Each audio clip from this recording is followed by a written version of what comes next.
What's up everybody? Today I wanted to do a really quick video about some of the questions I've been getting. I can't answer all of them, like it's sort of tiresome to try to scroll through and reply to everybody. So I just thought I would pick out some of the most common questions I've gotten on the Evo since flying it and putting some of this footage out there for you all to view. So stay tuned.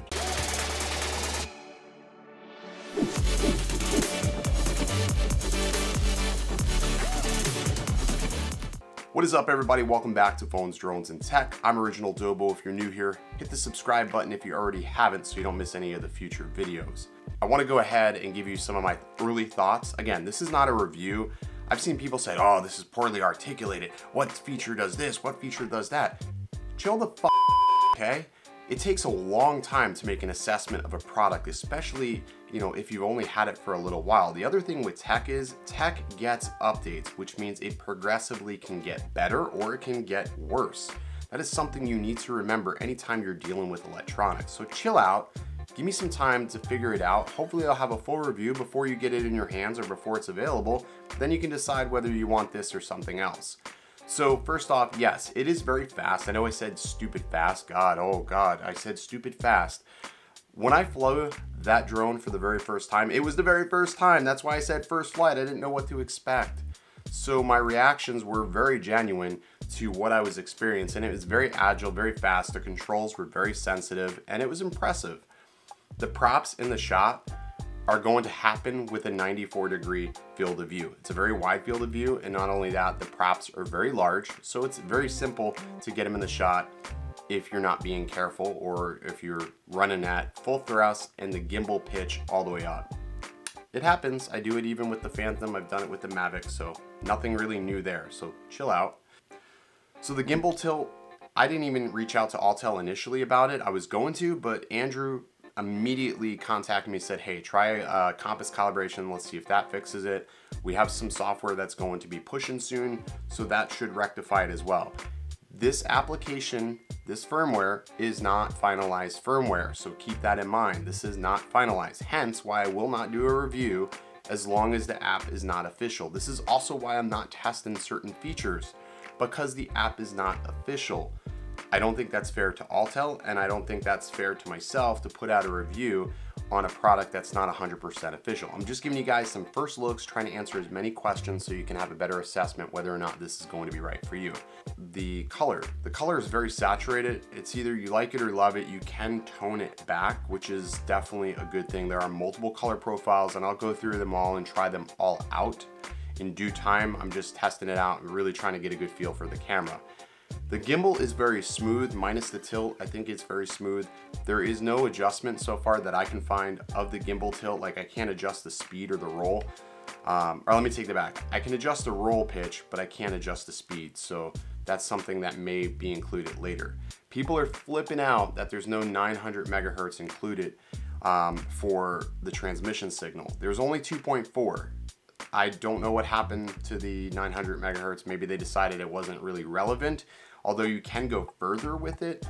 I haven't done a distance test. Again, when the app is official, I will do a distance test. Again, there may be 900 megahertz sitting in there. There may be, it just may be the firmware is, the firmware has certain features suppressed. That's not uncommon for developers to do that while they're testing things. Battery life on the drone has been really exceptional. I'm getting about 25 minutes of full flight, not including return to home. Return to home's taken up about 4.5 minutes itself, but from what I've seen, it is pretty fantastic.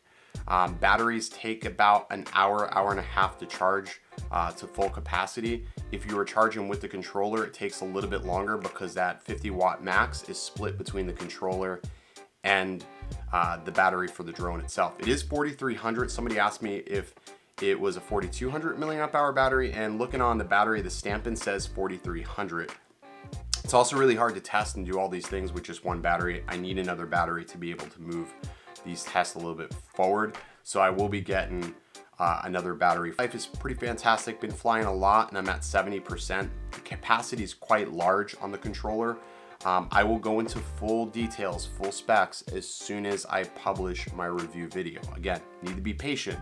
This doesn't happen overnight, and I'm not going to jump to conclusions. As far as the case goes, I don't know where the case is or why that's not included. Maybe they're going to have a separate package, like a Flymore package, which would make sense. When I was at IWC initially and I was talking with them, they said there was going to be a case, SD card. It was going to be basically ready to fly. So go back and look through that footage. You'll hear them say that, and they'll show off the case.